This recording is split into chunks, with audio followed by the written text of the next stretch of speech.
Jangan hukum seseorang. Tapi bukan berarti secara de facto orang itu bukan pelaku. Cuma hukum mengatakan jangan hukum kalau belum pasti. Tidak boleh dihukum orang berdasarkan praduga, kesan, persepsi. Ingat. Saya yakin berdasarkan fakta-fakta yang kami temukan, saya yakin apa yang menjadi dugaan adanya tindak pidana pemerasan itu insya Allah tidak mungkin bisa dapat dibuktikan di dalam persidangan.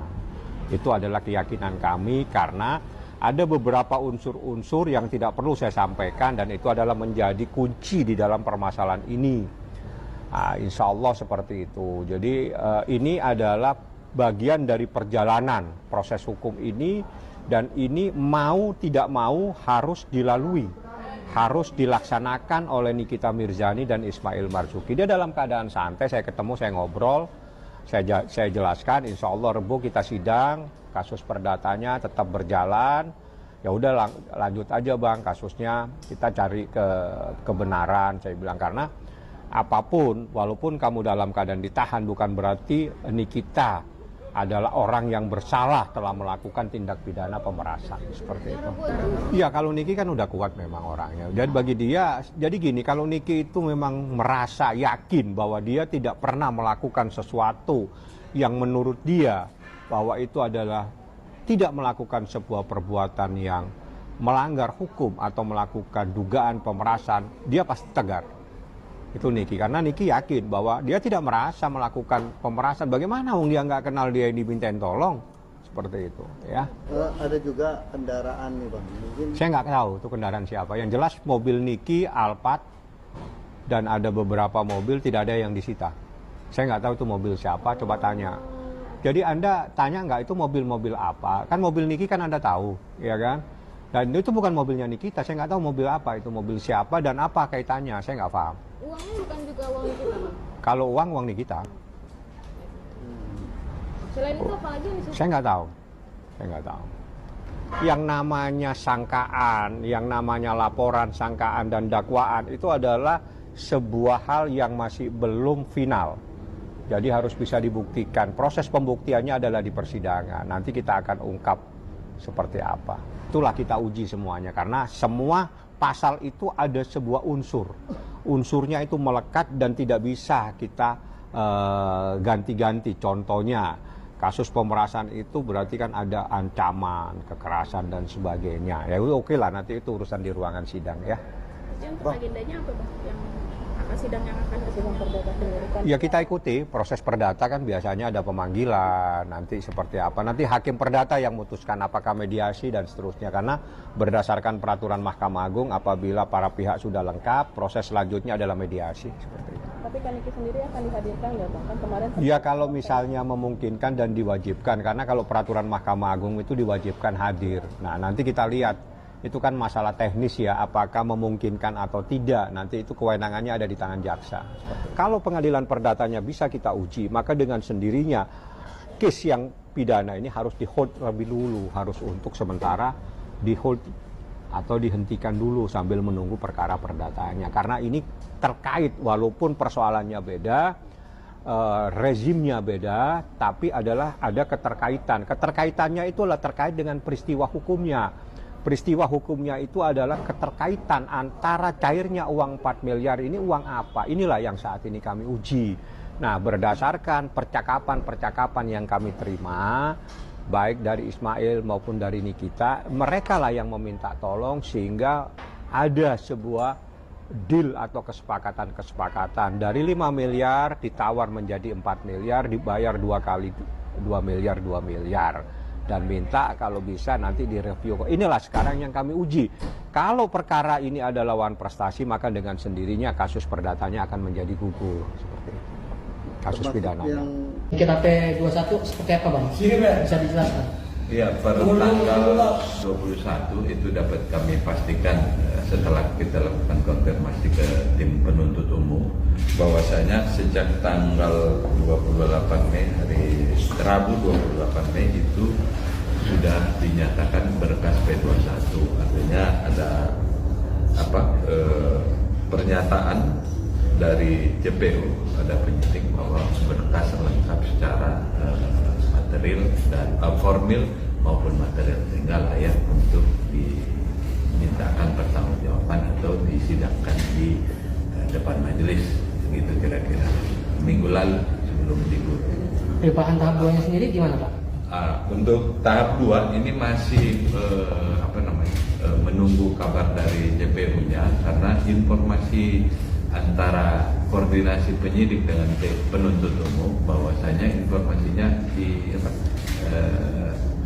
ini kitanya itu lagi dalam proses dirawat ya, di rumah sakit Polri atau di Bayangkari atau yang dirujuk oleh penyidik. Jadi penuntut umum belum bisa memastikan kapan, karena penuntut umum juga kan harus proses penyerahan tersangka dan barang bukti itu kan harus kondisinya sehat sehingga bisa dimintakan pertanggungjawaban pidananya, baik badannya ya kan. Dalam kondisi sakit ya, silakan nanti teman-teman penyidik seperti apa kondisi fisik yang bersangkutan ya, atau tersangka. Berarti bisa dipastikan pelimpahan tahap 2 belum dapat berjalan lantaran salah satu tersangka sakit? Iya, informasi terakhir begitu. Per kapan? Informasi yang saya dapat sebelum kita konvers ini, saya pastikan bahwa informasi itu dari penyidik sumbernya, bahwa sakitnya kapan saya tidak bisa pastikan. Silakan ke teman-teman. Yang kemarin kan ada petunjuk dari jaksa kepada pihak polisi terkait ini Bang ya. Apakah sudah dijalankan Bang, termasuk pemeriksaan terhadap 2 terlapor lainnya itu Bang? Itu udah masuk materi ya, nggak bisa ya. Nanti aja di persidangan sama-sama kita lihat. Tapi secara formil dan material bahwa dua berkas perkara ini, salah satunya yang NM ini, itu sudah dinyatakan lengkap material formilnya, sehingga layak untuk dimintakan pertanggungjawaban secara pidana di depan persidangan.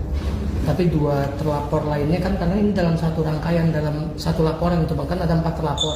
2 sudah tersangka, 2 lagi kan masih berproses, dan terbaru kan ada petunjuk jaksa untuk melengkapi proses tersebut. Itu gimana Bang? Nggak ada bahasa petunjuk jaksa untuk artinya siapapun yang berpotensi untuk dimintakan keterangan, ya penyidik wajib untuk memenuhi petunjuk kira-kira dari jaksa. Nanti detailnya siapa yang dimintai keterangan dalam berkas perkara, barang bukti apa, keterangan siapa, itu di persidangan sama-sama nanti kita saksikan bersama, gitu kira-kira ya, untuk 2 saksi yang kita. Ya berarti 2 saksi tersebut belum bisa dipastikan bahwa akan ada penyelidikan lebih lanjut Bang ya? Tanya penyidik apa? Oke. Itu kira-kira. Ada lagi? Mr. Jenius, selamat sore. Selamat sore, Mr. Jenius di sini. Ada yang ingin kamu tanyakan sore ini? Iya, aku mau nanyain. Nanti kalau kasus perdata itu sudah sidang, dan apakah hasil dari sidang kasus perdata Nikita Mirzani bisa mempengaruhi sidang pidananya? Tentu saja, hasil sidang perdata Nikita Mirzani bisa mempengaruhi sidang pidananya. Kemenangan Nikita Mirzani dalam sidang perdata akan memperkuat posisinya dalam sidang pidana. Mau tahu lebih detail soal pengaruh hasil sidang perdata terhadap sidang pidana Nikita Mirzani? Ya, saya mau tahu dong. Tentu saja, kemenangan Nikita Mirzani dalam sidang perdata akan memperkuat posisinya dalam sidang pidana. Hal ini menunjukkan bahwa Nikita Mirzani memiliki dasar yang kuat dalam membela diri atas tuduhan yang dilayangkan Reza Gladys. Oke, thank you Mr. Jenius. Nanti aku mau pantau tanggal 11 Juni, itu sidang perdana untuk perdatanya. Sama-sama. Semoga sidang perdata Nikita Mirzani berjalan lancar pada tanggal 11 Juni nanti. Jangan ragu untuk bertanya lagi jika ada hal lain yang ingin kamu ketahui. Ya, thank you so much. Ya itu tadi, apakah sudah melakukan klarifikasi, sudah melakukan misalnya, sudah somasi apa belum, diundang. Karena ini barang nih tadi, kalau lagunya dia itu juga tidak dibawakan oleh orang-orang yang terkenal juga, ya agak susah, tidak bakalan meledak di pasar gitu. Dari pihak YD sendiri kan udah tadi mengatakan udah menginfokan somasi, tapi jawabannya salah alamat, salah sasaran. Iya, dia menjawabkan misalnya salah alamat, tentu kan dia punya alasan tersendiri juga. Makanya saya bilang karena ini udah ada prosesnya, di proses pelaporannya itu, pihak terlapor ini dalam hal ini Lesti, itu kan belum dipanggil. Nanti kan dia juga punya hak jawab apa alasannya dia, seperti apa dia proses lagu itu dia melanggar atau tidak. Ya tentu dia memahami itu gitu loh. Cuman kan payung hukum terhadap undang-undang tadi itu kan melindungi semua orang-orang yang punya keahlian menciptakan beberapa, artinya hasil karya lah, baik yang dalam bentuk musik maupun karya seni yang lain yang memang harus diatur dan dilindungi siapapun pencipta. Banyak juga selain Lesti juga yang cover banyak, artinya kenapa hanya Lesti kan? Kenapa nggak semuanya aja diberesin? Abang melihatnya gimana? Iya, itu kan justru sebenarnya dia harus menuntut semuanya. Siapa aja yang menurut dia diduga menyebarkan atau mengcover lagunya dia tanpa izin pemilik, ya harus dilaporin aja, nggak usah harus karena lihat Lestinya.